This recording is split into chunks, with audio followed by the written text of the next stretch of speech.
पश्चिम ओडिशा सब श्रोता बंधु मन के तथा ओडिशा बाहर जिते भी आम गीत के भल पाउछन प्रेम करुछन हमके उत्साहित करुछन समस्त को म्यूजिक डायरेक्टर वृंदावन मेहर तरफ अनेक अनेक शुभेच्छा तथा आसुवा नुआखाई आ दशहरार पवित्र पवित्र जुहार तथा दशहरार नमस्कार।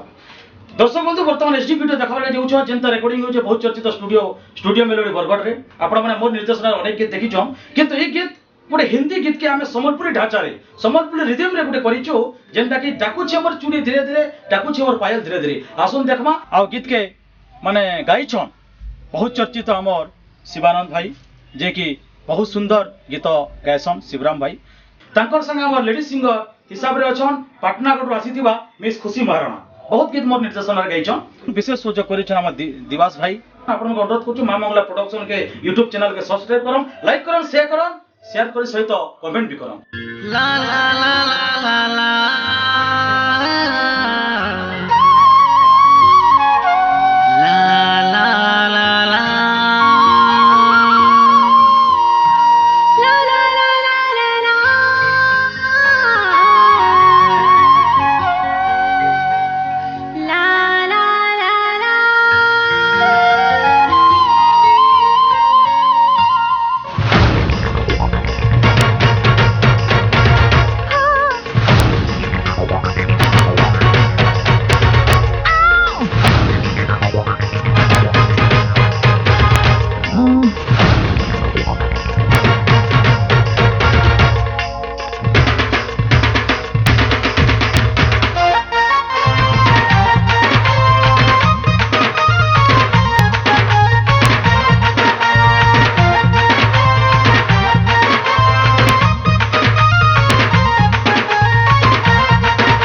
धीरे धीरे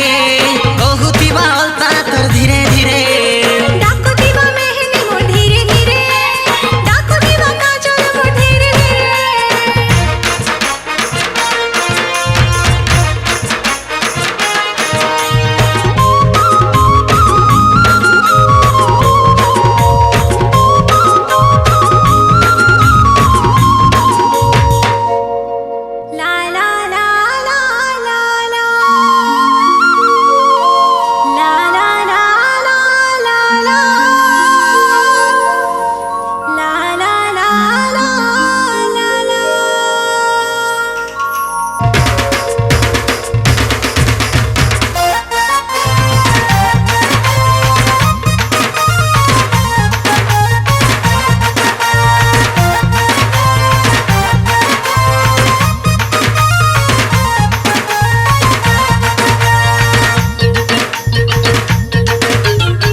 मोर साथी मन राइजर तुई परिलो तुई मोर भुला स्मृति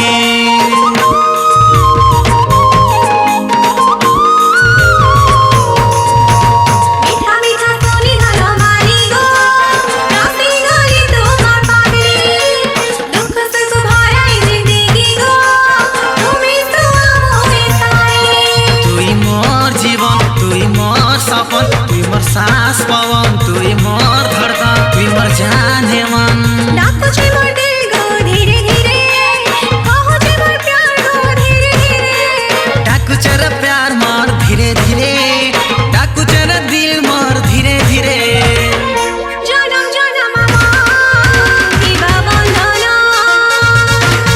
सतुरे रही किबा मोर मिलना डाकू चेतर पागला धीरे धीरे डाकू चेतर पाउरा धीरे धीरे डाकू छे